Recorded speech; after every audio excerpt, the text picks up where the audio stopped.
네, 자, 조모티 탐험. 오늘의 제목은 기고만장한 기고만장 중소형주다. 이렇게 기고만장 기자실에서 최근에 이렇게 우리 출연한 기자들이 소개했던 이 알짜 중소형주들이 최근에 반란을 일으키고 있습니다. 예. 무서운 반란이죠. 네. 이 저평가된 중소형주들이 왜 무섭냐? 한번 오르면 걷잡을 수 없이 오르기 때문이죠.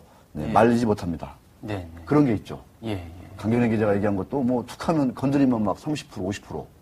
예, 그랬습니다. 네, 최근엔 적중률이 꽤 높았습니다. 아, 그러시죠. 네. 네. 자, 아까도 말씀드린 대로 지금 시장이 뭐 2,000원 돌파는 좀 부담이다. 그렇다고 해서 1,700을 깨고 훅 밀리겠느냐. 그럴 가능성도 그렇게 높지 않다라고 본다면 중소형주 랠리가 연말 연초에 이어질 수 있다라는 말씀을 드렸는데 그 연장선에서 볼 때 제가 그동안에 최근에 소개했던 이 중주들이 가는 거는 나름대로 일리가 있다 이렇게 볼 수 있습니다. 시장에서 보면은 한동안 뭐 바이오, 뭐 무슨 전기차 여러 가지 지금 부실한 테마주들이 많았는데 지금도 있기는 하지만 갈수록 어떤 좀 내용이 있는 알짜 저평가주들이 많이 오르고 있다라는 측면에서 뭐 좀 의미를 부여할 수 있을 것 같습니다. 자, 하나둘 한번 그 차트를 한번 통해서 한번 감상을 해보도록 하겠습니다. 먼저 삼화제약이라는 회사입니다. 오늘은 조금 7% 정도 밀리고 있는데 이틀 연속 상한가를 갔죠. 제가 이 회사는 실적도 안정적이다. 재무구조는 더 좋다. 그 원주 그 신공장 가동에 따라서 매출이 증가하고 있다. 그렇기 때문에 제약산업 전반적으로 안 좋지만 뭔가 상대적으로 부각될 수 있다. 이렇게 말씀드렸는데 최근에 그 알레르기 비염 관련한 그 시트러스 건조 시럽이라고 해야 되나요? 이 관련해서 임상 3상 실험을 마셨다라는 게 촉매제가 돼가지고 그런 공시가 나오면서 촉매제가 됐죠. 그 주가가 많이 올랐습니다. 그 다음에는 진양홀딩스. 네. 이게 참 보면은 이 자화자찬을 하는 것 같아서 조금 좀 그렇긴 한데 최근에 차트를 보면 네, 고개를 발딱 들었죠. 네. 무차익 경영을 하고 있죠. 실적도 끝내주게 좋아지고 있습니다. 요즘 진양산업, 진양폴리, 진양화학 등 자회사들도 동반 급등세를 이어가고 있습니다. 진양삼거리 땅 개발되면 그것만 해도 네, 몇천억 된다고 했죠. 자, 그 다음에 우리 이영길 기자가 종목 열전에서 가져왔던 덕양산업 이틀째 상한가를 가고 오늘도 상한가는 틀렸습니다. 거래가 터지면서 지금 주가가 한 8% 오늘도 오르고 있습니다. 이 차트를 한번 보시면 매우 아름다운 차트가 아닐 수 없죠. 오늘 14,000원 근처까지 갔네요. 8,000원 하던 것이. 이 차트를 보시면서 한번 감상을 해보시기 바랍니다. 자, 이 회사는 무슨 이슈가 있었냐. 매출이 6천억인데 영업이익이 적자다. 현대차가 그만큼 많이 빼먹는구나. 이런 이슈가 있죠. 하지만 워낙 현금이 많습니다. 빚은 제로고. 그러다 보니까 은행 이자를 통해서 순이익은 흑자가 되는 회사예요. 네. 그 은행 이자로 배당을 주는 회사입니다. 그런 회사가 최근에 1대 주주인 비스테온의 지분이 2대 주주인 윤성희 전무측으로 넘어갔죠, 일부가. 시가의 한 10배 가까운 높은 가격으로. 네. 그게 이제 이슈가 부각이 되면서 주가가 급등을 하고 있습니다. 우리 이영희 기자가 거의 단독성 보도를 한 바 있습니다. 자, 그 다음에는 유니온. 제가 OCI 주가가 급락세가 어느 정도 진정되면 바닥을 확인할 수 있다라고 말씀을 드렸는데 최근에 또 많이 오르고 있습니다. 바닥을 확인했는지 한번 좀 유심히 지켜봐야 될 것 같습니다. OCI 주가뿐만 아니라 유가금속이라고 하죠. 나듐 같은 거 많이 재련을 해서 팔고 있습니다. 돈이 되죠. 또 하나 제가 최근에 말씀드렸던 약품주 중에 하나가 이 제일약품이 있습니다. 제일약품.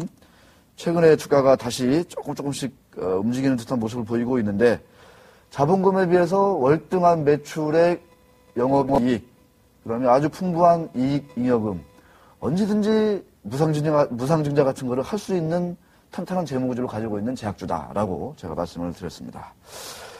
자, 최근에 동성화학, 우리 시청자 여러분 다 아실 거예요, 이제. 멜라민 폼인가, 무언가를 뭐 특허를 냈다 해가지고 뭐 국내 시장이 어마어마한데 이것 때문에 뭔가 난리가 날 수 있다. 자, 동성화학 차트입니다. 2,000원, 3,000원 하던 게 지금 28,000원까지 왔죠. 거의 10배가 올랐습니다. 단기간에. 이런 차트는 뭐 우리가 흔히 말하는 뭐 작전주 차트다 이렇게 볼 수도 있는데 동성화학은 약간 의미가 다릅니다. 나중에 왜 다른지 한번 보시겠습니다.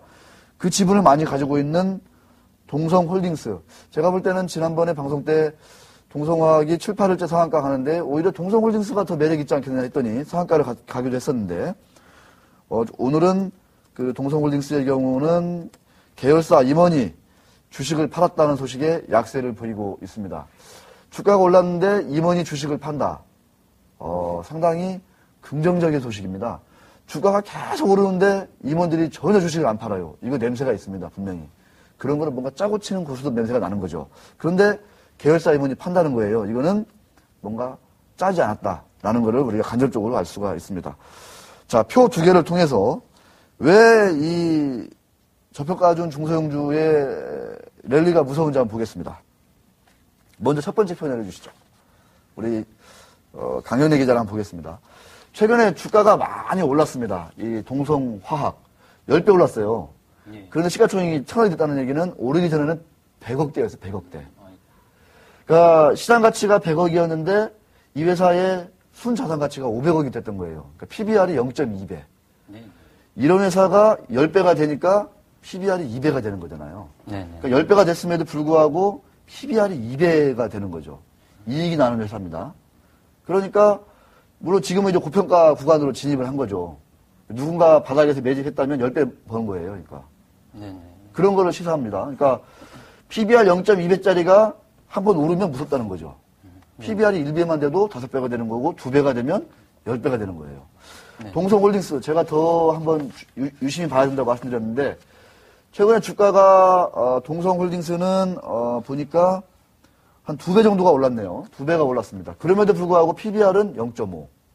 그러니까 오르기 전에는 0.25배 정도가 되는 거예요. 그러니까 올랐음에도 불구하고 PBR이 0.5다. 이렇게 보는 거죠. 영업이익이 상당히 납니다. 200억 정도의 영업이익이 나는 거죠. 그러니까 이런 차원에서 보면은 이 저평가된 중소형주들이 한 번 오르면 무섭다는 거죠. 다른 표 한번 보겠습니다. 강경래 기자. 네. 어떻습니까? 좀 이렇게 이 재무제표를 통해서 보면 최근에 많이 올랐거든요. 그럼에도 불구하고 PBR이 다들 뭐 이렇게 삼화제약은 0.4, 진양홀딩스는 한 0.78, 덕양산업은 0.67 정도 되는 것 같습니다. 많이 올랐음에도 불구하고. 예. 그러니까 올랐음에도 불구하고 급등의 부담이 이런 저평가주들은 상대적으로 덜하다는 걸 알 수 있는 거죠. 네. 어떻습니까? 좀 어떤 회사가 좀 더 매력적으로 보이십니까?